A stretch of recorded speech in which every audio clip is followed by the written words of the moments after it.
কাছে 50,000 টাকা আছে, কি করব? কারোর প্রশ্ন আছে যে কাছে 1 লাখ টাকা আছে, কি করব? এটা একটা খুব ইম্পর্টেন্ট প্রশ্ন। কি করবেন?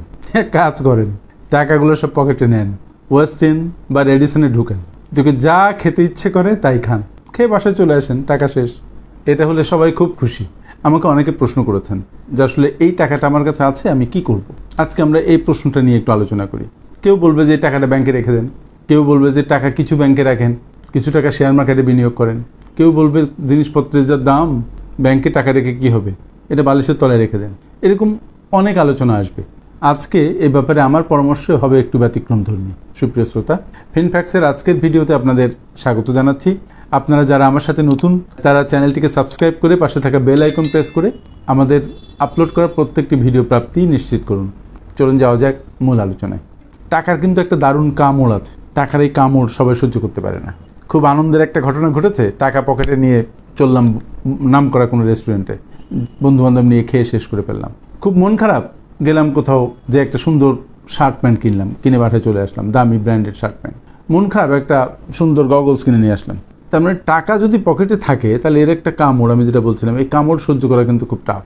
টাকার কামড় সহ্য করতে না পেরে অনেকেই, টাকার মালিক যত হয়েছে তার জীবনযাত্রা তত উচ্ছৃঙ্খল হয়েছে, টাকার মালিক যত হয়েছে তার জীবন তত গোল্লায় গেছে। কারণ ওই যে বলছিলাম, টাকার কামড় সহ্য করা খুব কঠিন। কারণ টাকা হাতে আসলে তখন কী করবো না করবো এই নিয়ে একটা বিরাট ব্যাপার ঘটে যায়, হুলস্থুল কাণ্ড ঘটে নিজের মনের মধ্যে। আবার কিছু মানুষ আছে দেখবেন, যত টাকা হয় তত সে স্থির হয়, তখন সে খুব ম্যাচিউর আচরণ করে। টাকা হাতে আসলেই খরচ করার জন্য উদ্গ্রীব হয়ে বসে থাকে না। এই যে দেখেন না, রাত 9টা 10টা 11টা 12টা পর্যন্ত যারা রেস্টুরেন্টে আড্ডা দেয়, প্রচুর জিনিস খাওয়া দাওয়া করে, মনে রাখবেন এরা কেউ ধনী মানুষ না, এরা চলে পেচেক টু পেচেক। যারা ধনী মানুষ তারা এই আড্ডাটা বাসায় দেন, কালে ভদ্র হয়তো রেস্টুরেন্টে যেয়ে খরচ করেন। বাসায় যে আড্ডা, সেই আড্ডাতে যে খরচ হয়, সেই একই আড্ডা আপনি রেস্টুরেন্টে দিলে খরচ হয় 3 গুণ বা 4 গুণ কখনো কখনো। তাই টাকা যখন আপনার কাছে আসবে তখন সেই টাকাটা আপনি কি করবেন, সেটা একটা $1 মিলিয়ন প্রশ্ন। আজকে আপনাদের যেটা বলতে চাই, এটাও আমি বিনিয়োগের কথাই বলবো, কিন্তু এই বিনিয়োগটা একটু ডিফারেন্ট বিনিয়োগ। যে বিনিয়োগ আপনার সারা জীবন ধরে আপনার ফল দেবে। এবং যদি এরকম একটা জায়গায় আপনি বিনিয়োগ করতে পারেন, যে বিনিয়োগটা আপনি রিটায়ারমেন্ট পর্যন্ত আপনার প্রতি মাসেই আপনার বেতনকে বৃদ্ধি করে গেল, আপনার ইনকামকে বাড়িয়ে গেল, তাহলে সেই বিনিয়োগটা কেমন? যারা বুদ্ধিমান মানুষ তারা কিন্তু সেই ধরনের বিনিয়োগ করবে। আর যারা কম বুদ্ধির মানুষ, যারা নিজের ভবিষ্যৎ চিন্তা ওইভাবে সঠিকভাবে করতে পারেন না, তারা যেটা করবেন এটা খেয়েই নষ্ট করে ফেলবেন। আমি খেতে নিষেধ করছি না, কিন্তু খাওয়ারও সময় আছে, খাওয়ারও পরিমাণ আছে। কোন টাকা দিয়ে খাবেন সেটাও আপনাকে বুঝে শুনে করতে হবে। আমি যে বিনিয়োগটার কথা বলছি সেটা হচ্ছে আপনার নিজের উপরে বিনিয়োগ। নিজের উপরে আপনি সময় বিনিয়োগ করতে পারেন, নিজের উপরে আপনি টাকা বিনিয়োগ করতে পারেন, নিজের উপরে আপনি আপনার পরিশ্রমকে বিনিয়োগ করতে পারেন। যেহেতু আপনার কাছে কিছু টাকা আছে, আপনি এটা আপনার দক্ষতা বৃদ্ধির কাজে ব্যয় করেন।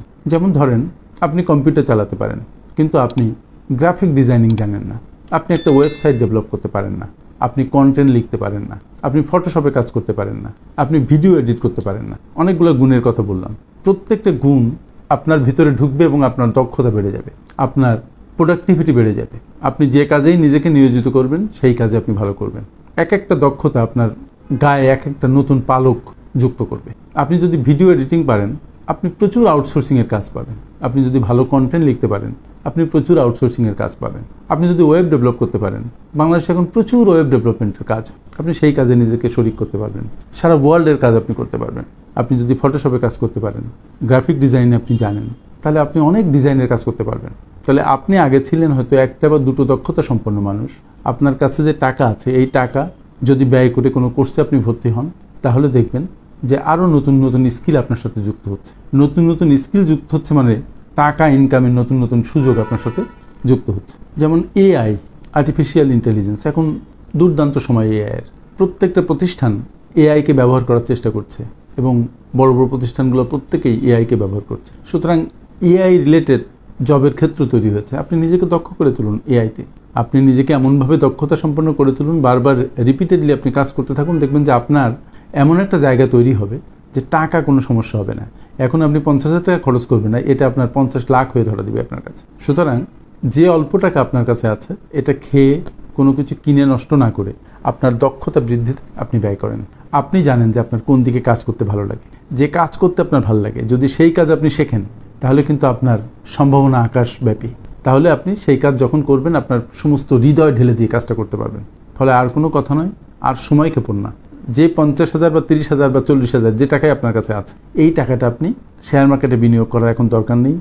আপনি বইতে বিনিয়োগ করেন, আপনি আপনার ট্রেনিংয়ে বিনিয়োগ করেন, নিজেকে আপডেট করেন, প্রতিনিয়ত নিজেকে আপডেট করার কাজে লাগান। প্রতি মাসে নিজের দক্ষতা ইমপ্রুভ করার চেষ্টা করবেন, নিজের শরীরে নিজের দক্ষতার ডানায় একটা পালক লাগানোর চেষ্টা করবেন। দেখবেন যে প্রতি মুহূর্তে আপনি শুধু গ্রো করছেন। আপনি গ্রো করা মানে কি? আপনার আয় বৃদ্ধি পাওয়া। আপনার আয় বৃদ্ধি পাওয়া মানে আপনার সঞ্চয় বৃদ্ধি পাওয়া। আপনার সঞ্চয় বৃদ্ধি পাওয়া মানে আপনার বিনিয়োগ বৃদ্ধি পাওয়া, যদি আপনি বিনিয়োগ করতে জানেন। আর তার আলটিমেট ফলে আপনার ওয়েলথ বৃদ্ধি পাবে এবং আপনি ধনী মানুষে নিজেকে রূপান্তরিত করতে পারবেন। তবে এক্ষেত্রে যদি আপনার প্ল্যানিং না থাকে, আপনার যদি সঠিক পথে চলার যোগ্যতা না থাকে, তাহলে আপনি আবার বড় বড় ভুল করবেন। তাই আমি আজকে বলছি যে নিজেকে প্রশিক্ষিত করুন, নিজের দক্ষতা বৃদ্ধি করুন, নিজের মূল্য বৃদ্ধি করুন। দেখবেন আপনি একজন মূল্যবান মানুষে পরিণত হয়েছেন। আমার সাথে এতক্ষণ থাকার জন্য অনেক অনেক ধন্যবাদ।